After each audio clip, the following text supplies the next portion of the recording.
Wakil Ketua Umum Partai Gerindra Habibur Rahman meyakini semakin banyak jumlah menteri dalam kabinet Prabowo nanti, semakin kuat dan efektif pula bagi pemerintahan Prabowo. Hal itu disampaikan Habibur Rahman saat disinggung banyaknya calon menteri dan calon wakil menteri yang mengikuti pembekalan di Hambalang, Bogor, Jawa Barat dengan total 113 orang sehingga bertentangan dengan konsep awal Prabowo yang ingin membentuk zakon kabinet. Menanggapi kritik itu, Habib justru meminta publik untuk mempertentangkan banyaknya isi kabinet Prabowo dengan istilah zakon kabinet. Ia justru berkeyakinan semakin banyaknya kalangan mengisi kabinet akan memperkuat pemerintahan Prabowo nantinya.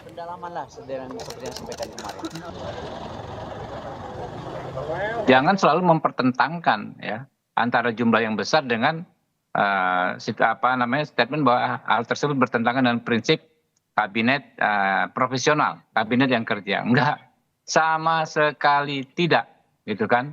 Kalau timnya besar dan diisi oleh orang-orang yang profesional, orang berpengalaman, orang yang kredibel, orang berintegritas, justru ini bukan sekedar zakon kabinet, ini kabinet yang sangat-sangat efektif ya, akan membawa dampak baik bagi bangsa dan negara kita.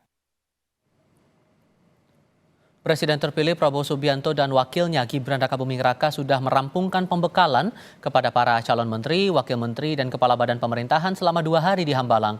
Rencananya pengumuman resmi kabinet akan dilakukan pada hari Minggu malam usai pelantikan presiden. Selanjutnya mereka yang terpilih akan mengikuti kegiatan pembekalan kabinet di Magelang. Dengan jumlah 113 orang yang dipanggil ikut pembekalan di Hambalang, banyak yang menilai kabinet Prabowo akan sangat gemuk hingga jauh dari yang namanya zakon kabinet. Lalu akan seperti apa tantangan Prabowo mengelola banyaknya kawan di kabinetnya kelak? Kita diskusikan bersama politisi senior Partai Golkar Nurdin Halid dan Direktur Eksekutif Indikator Politik Indonesia Burhanuddin Muhtadi. Selamat sore semuanya, apa kabar? Selamat sore, Assalamualaikum. Waalaikumsalam warahmatullahi wabarakatuh. Terima kasih sudah bergabung. Mas Burhan, saya ke Anda dulu. Satu sisi kita mendengar bahwa pemerintahan baru akan menerapkan yang namanya zakon kabinet. Tapi publik juga dibuat kaget dengan jumlah 113 orang yang dipanggil jadi calon menteri, wakil menteri, dan kepala badan. Apakah sistem zakon kabinet dengan jumlah 113 orang ini bisa efektif berjalan, Mas?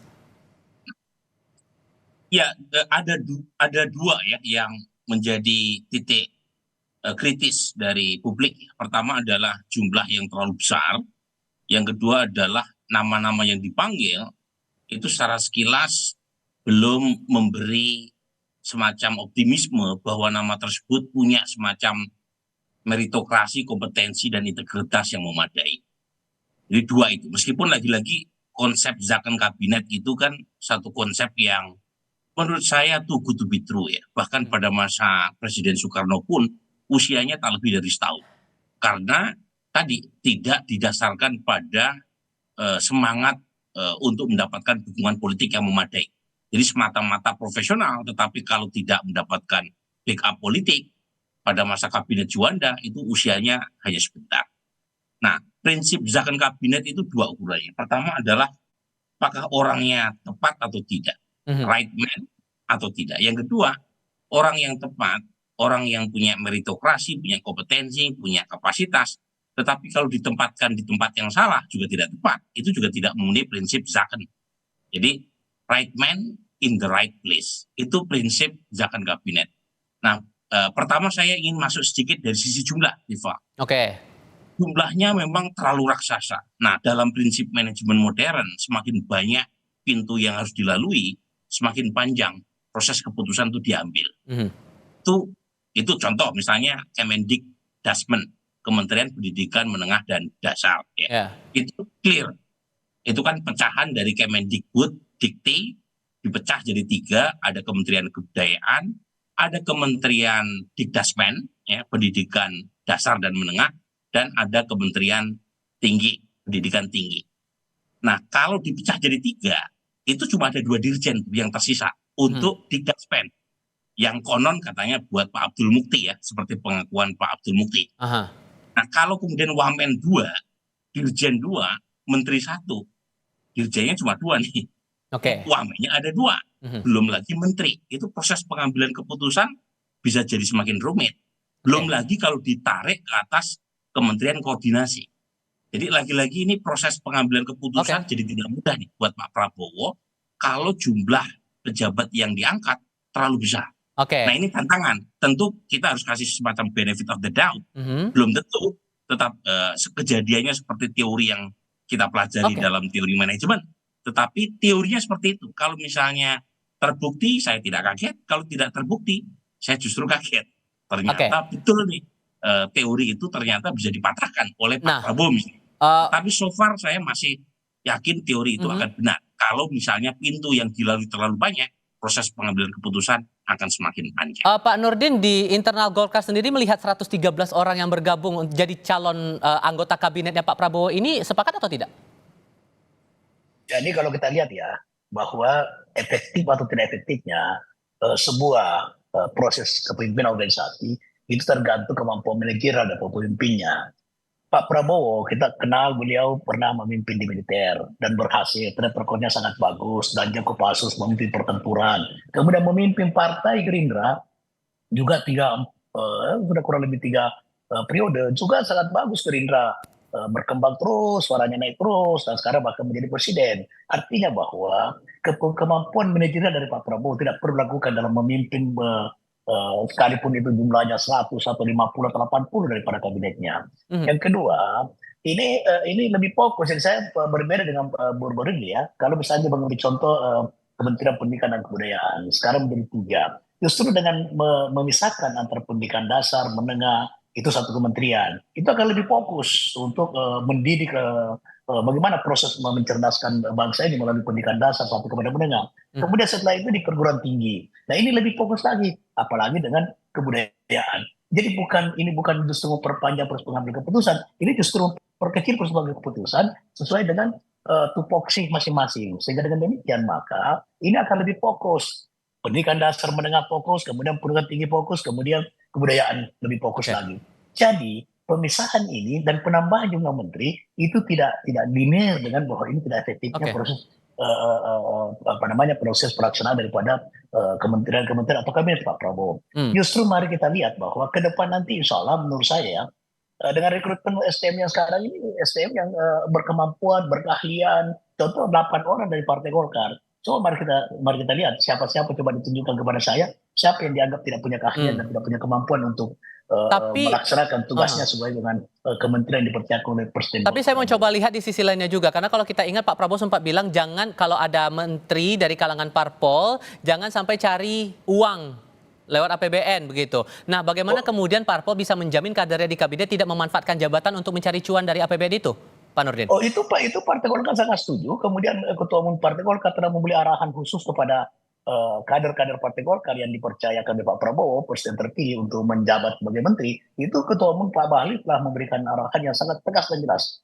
bahwa kita tegak lurus sama kepemimpinan Presiden. Kemudian apa yang menjadi visi misinya, tidak ada visi misi daripada masing-masing personal. Sekalipun dia kader Golkar, dia harus hanya taat asas kepada Presiden, bukan kepada Ketua Umum Golkar. Itu jelas arahan Oke. Pak Bahlil sebagai Ketua Umum Golkar. Dan boleh dipesan betul bahwa apa yang menjadi arahan Presiden harus tegak lurus kepada arahan Bapak Presiden gitu. Singkat saja Mas Burhan, dengan ada pesan jangan cari uang lewat APBN dan jumlah 113 orang masuk ke kementerian baru, bakal sulit nggak sih ini mengawasinya?